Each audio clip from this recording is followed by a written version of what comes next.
मंडळी, एक क्षण डोळे बंद करा आणि कल्पना करा, साक्षात पंढरपूरच्या गाभाऱ्यात एक 5 वर्षांचा चिमुकला मुलगा देवाच्या समोर उभा राहून स्वतःचं डोकं दगडावर आपटायला निघालाय. होय, प्राण द्यायला निघालाय. का माहितीये? कारण समोर उभा असलेला तो काळ्या पाषाणाचा देव त्याच्या हातचा नैवेद्य खात नाहीये.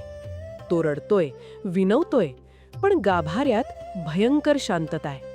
त्या शांततेत फक्त एकाच गोष्टीचा आवाज घुमतोय, तो म्हणजे त्या चिमुकल्याच्या हुंदक्यांचा. आणि आता जर देवाने घास खाल्ला नाही तर हा निरागस जीव आज इथेच संपणार होता. पण मंडळी, पुढच्या काही क्षणात जे घडलं ते पाहून संपूर्ण पंढरपूर हादरलं. दगड जिवंत होणं म्हणजे काय हे त्या दिवशी सगळ्यांनी पाहिलं. जर तुमचाही माझ्या विठ्ठलावर विश्वास असेल तर कमेंटमध्ये जय हरी विठ्ठल नक्की लिहा.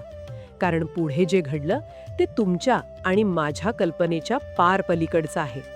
मंडळी, हा तोच चिमुकला नामदेव आहे जो काही वेळापूर्वी देवासाठी स्वतःचा जीव द्यायला तयार झाला होता.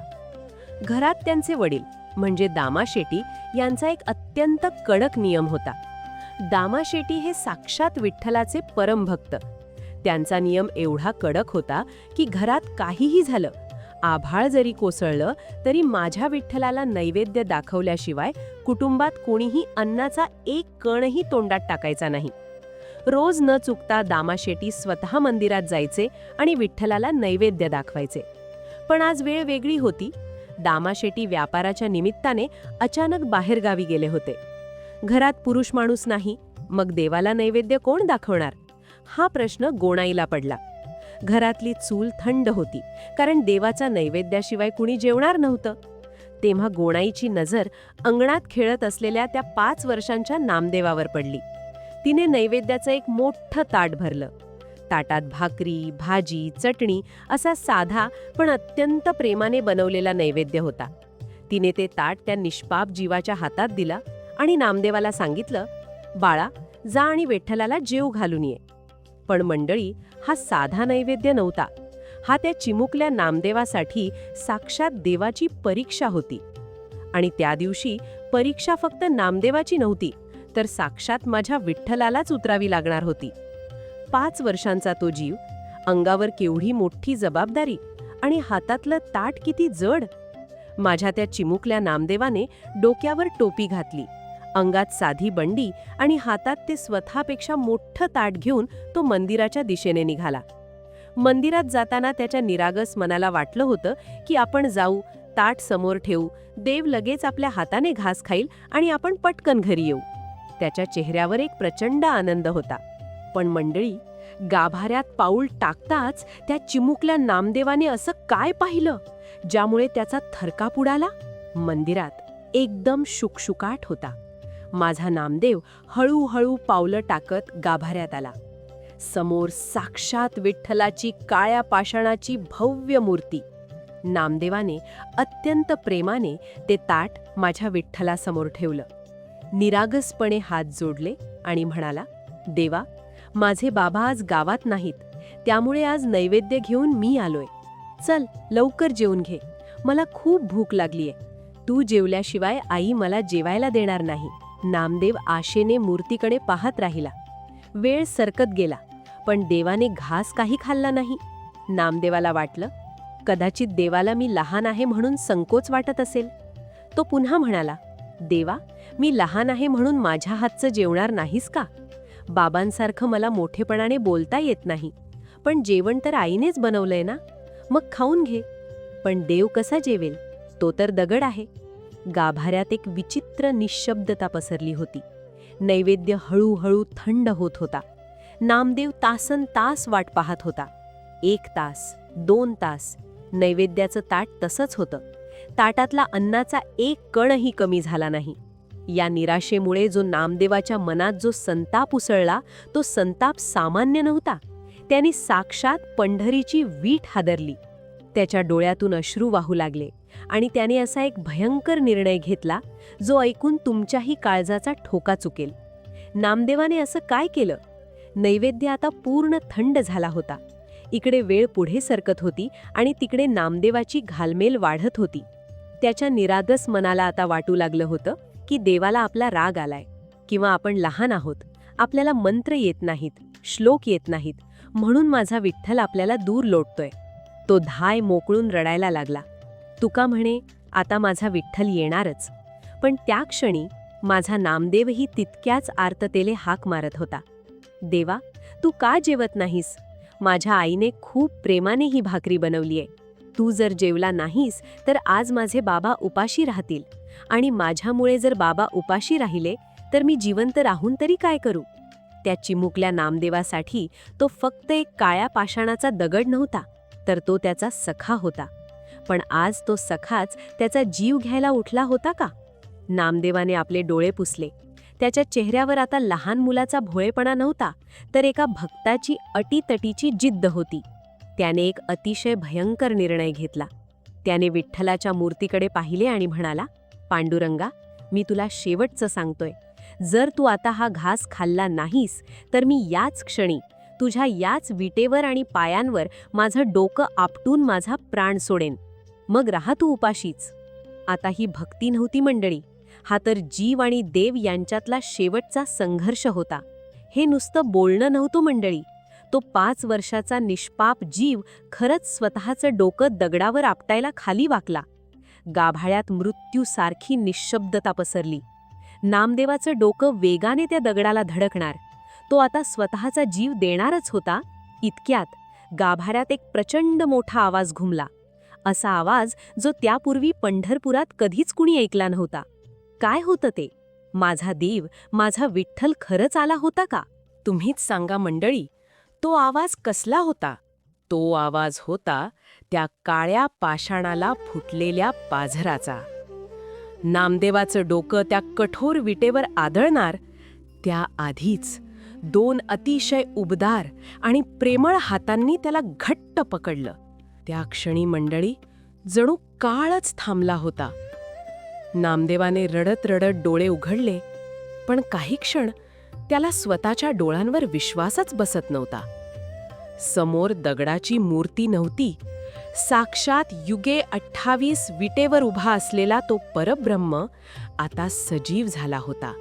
गाभाऱ्यात दिव्यांचा प्रकाश अचानक उजळून निघाला होता.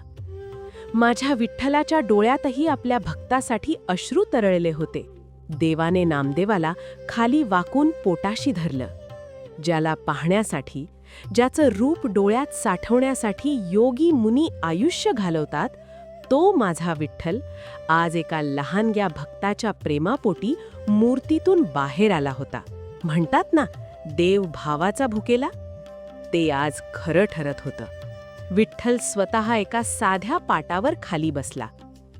त्या चिमुकल्या हातांनी नामदेवाने प्रेमाने घास मोडला आणि तो माझ्या विठ्ठलाला भरवला. आणि माझा विठ्ठल त्या प्रेमासमोर हरला.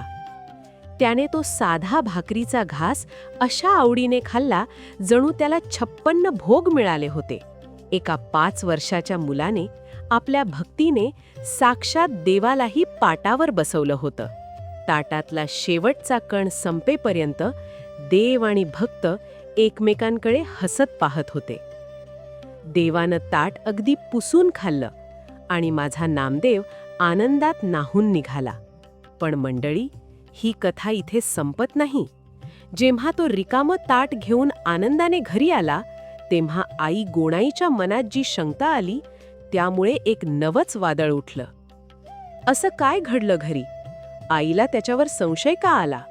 नामदेव उड्या मारत हातात ते रिकामं ताट घेऊन घरी पोहोचला. त्याच्या चेहऱ्यावर जणू संपूर्ण जग जिंकल्याचा आनंद होता. पण मंडळी, त्या आनंदामागे एक असं सत्य होतं ज्यावर विश्वास ठेवणं कुणालाही अशक्य होतं. गोणाईने पाहिलं की नामदेवाच्या हातचं नैवेद्याचं ताट पूर्ण रिकामं आहे. तिला क्षणभर खूप आश्चर्य वाटलं. ती जवळ आली आणि हळू आवाजात विचारलं, अरे नाम्या, नैवेद्य कुठे गेला? कुणी भिकारी वगैरे भेटला होता का वाटेत? नामदेवाने निरागसपणे हसत उत्तर दिलं, अगं आई, कसला भिकारी? मी देवाला खूप आग्रह केला. आधी तो जेवलाच नाही. पण जेव्हा मी डोकं आपटायला लागलो तेव्हा माझा विठ्ठल स्वतः मूर्तीतून बाहेर आला आणि त्याने पाटावर बसून सगळं ताट पुसून खाल्लं. हे ऐकताच गोणाईच्या पायाखालची जमीनच सरकली. तिच्या मनात एकच विचार आला, माझं मूल खोटं बोलतंय. दगडाची मूर्ती कधी जेवते का? तिला वाटलं नामदेवाला भूक लागली असेल आणि त्यानेच सगळं खाल्लं असेल. ती संतापाने ओरडली, अरे नाम्या, देवाच्या नावावर खोटं बोलतोस? देव कधी खातो का? लोक काय म्हणतील आपल्याला? माझा नामदेव ढसा ढसा रडायला लागला. तो गयावया करत होता, आई, मी खोटं बोलत नाहीये. माझा विठ्ठल स्वतः जेवलाय. तू विश्वास ठेव माझ्यावर. आईचा आणि मुलाचा संघर्ष आता टोकाला पोहोचला होता. एका बाजूला आईचा अनुभव आणि दुसऱ्या बाजूला त्या चिमुकल्याची अढाळ भक्ती. आणि नेमकं त्याच वेळी दारात पावलांचा आवाज झाला. दामाशेट्टी घरी परतले होते. बघा ना मंडळी, दारात उभे असलेले दामाशेट्टी सगळा संवाद ऐकत होते. माझा विठ्ठल स्वतः जेवलाय, हा नामदेवाचा टाहो त्यांच्या काळजात घुसला. ते घरात आले. नामदेव रडत त्यांच्या पाया पडला. बाबा, आईला सांगा ना, मी खोटं बोलत नाहीये. माझ्या विठ्ठलाने माझ्या हातचा घास खाल्लाय. दामाशेट्टींनी त्याला जवळ घेतलं, त्याच्या पाठीवरून हात फिरवला. पण मंडळी, त्यांच्या मनात वादळ उठलं होतं. ज्यांनी आयुष्यभर भक्ती केली, ज्यांनी पंढरीची वारी केली, त्यांना कधी असं दर्शन मिळालं नव्हतं. मग हा 5 वर्षांचा मुलगा खरंच देवाला पाहू शकतो का? पण नामदेवाचे डोळे खोटं बोलत नव्हते. त्यांनी गोणाईला शांत केलं आणि एक मोठा निर्णय घेतला. उद्या नामदेव पुन्हा नैवेद्य घेऊन जाईल आणि जर देव जेवला नाही तर मी स्वतः त्याला शिक्षा करेन. रात्र कशीबशी सरली. दुसऱ्या दिवशी नामदेव पुन्हा मंदिराकडे निघाला. पण मंडळी, आज एक गोष्ट वेगळी होती. त्याच्या नकळत दामाशेट्टीही त्याच्या मागे निघाले होते. मंदिरात पोहोचल्यावर नामदेवाने ताट ठेवलं, डोळे मिटले आणि इकडे दामाशेट्टी खांबामागे लपून उभे होते, श्वास रोखून. काल जे घडलं ते खरंच होतं का? आज सगळं स्पष्ट होणार होतं. जर देव आला नाही तर नामदेव खोटा ठरणार होता आणि एका पित्याला स्वतःच्या मुलाला शिक्षा करावी लागणार होती. आता निर्णय देवाचा होता. तो आपल्या भक्ताचा मान राखणार की त्याला खोटं ठरवणार? गाभाऱ्यात पुन्हा एकदा श्वास रोखून टाकणारी शांतता पसरली होती. इकडे खांबाजवळ लपलेल्या दामाशेट्टींच्या काळजाची धडधड वाढत होती. माझ्या नामदेवाने डोळे मिटून अत्यंत कातर आणि निरागस स्वरात हाक मारली, पांडुरंगा, काल तू माझ्या हातचं खाल्लं होतंस. आज पण लवकर जेवून घे रे देवा. काल आईला वाटलं मी खोटं बोलतोय. आज जर तू जेवला नाहीस तर बाबा मला खूप मारतील आणि माझ्या आईबाबांना वाटेल की त्यांचा नाम्या खोटारडा आहे. ये रे माझ्या विठ्ठला, असा अंत नको पाहू. नामदेवाच्या या निरागस आणि आर्त हाकेत इतकी ताकद होती की साक्षात पंढरीनाथ स्वतःला रोखू शकले नाहीत. दामाशेट्टी श्वास रोखून पाहत होते आणि त्यांच्या उघड्या डोळ्यांसमोर एक असा प्रसंग घडला ज्याने त्यांच्या संपूर्ण आयुष्याचं सार्थक झालं. गाभाऱ्यात अचानक एक शांत पण दिव्य असा प्रकाश पसरू लागला. जणू त्या काळ्या पाषाणात हळूहळू प्राण संचारत होते. दामाशेट्टींचे हातपाय थरथर थरथर कापू लागले. त्यांनी पाहिलं, युगे 28 विटेवर उभा राहिलेला तो साक्षात देव प्रत्यक्ष मूर्तीतून बाहेर आला. विठ्ठलाने खाली बसून आपल्या त्या चिमुकल्या भक्ताला अत्यंत मायेने जवळ घेतलं. माझ्या नामदेवाने स्वतःच्या हाताने भाकरीचा घास मोडला आणि तो घास साक्षात परब्रह्माच्या मुखात भरवला. देव हसत हसत अत्यंत आवडीने ते नैवेद्याचं ताट पुसून खात होता. हे दृश्य पाहून खांबाजवळ उभ्या असलेल्या दामाशेट्टींच्या डोळ्यातून अश्रूंचा बांध फुटला. त्यांच्या डोळ्यातून घळाघळा अश्रू वाहू लागले. जन्मभर ज्या देवाची त्यांनी मनोभावे पूजा केली, ज्याला नुसतं डोळे भरून पाहण्यासाठी त्यांनी आयुष्याची तपश्चर्या केली, तो माझा विठ्ठल आज त्या चिमुकल्या नामदेवासाठी पाटावर बसून जेवत होता. त्या क्षणी दामाशेट्टींना समजलं की आज देव गाभारातून बाहेर आला नाही, तर देव त्यांच्या स्वतःच्या घरी जन्माला आला आहे. दामाशेट्टींना स्वतःवर ताबा ठेवता आला नाही. ते ढसाढसा रडत धावतच गाभाऱ्यात गेले आणि त्यांनी साक्षात देवाच्या नाही तर अगोदर आपल्या स्वतःच्या मुलाच्या चरणाकमलांवर डोकं ठेवलं. त्यांनी नामदेवाला छातीशी घट्ट धरलं. त्या क्षणी दामाशेट्टींना जाणवलं, हा निष्पाप जीव फक्त आपला पुत्र नाही, तर हे साक्षात माझे नामदेव आहेत, ज्यांनी आज एका पित्याला साक्षात ईश्वराचं दर्शन घडवलं होतं. बघा ना मंडळी, भक्ती असावी तर अशी, ज्या विठ्ठलाला पाहण्यासाठी लोक आयुष्य पणाला लावतात. तो एका 5 वर्षाच्या मुलाच्या प्रेमासाठी धावून आला.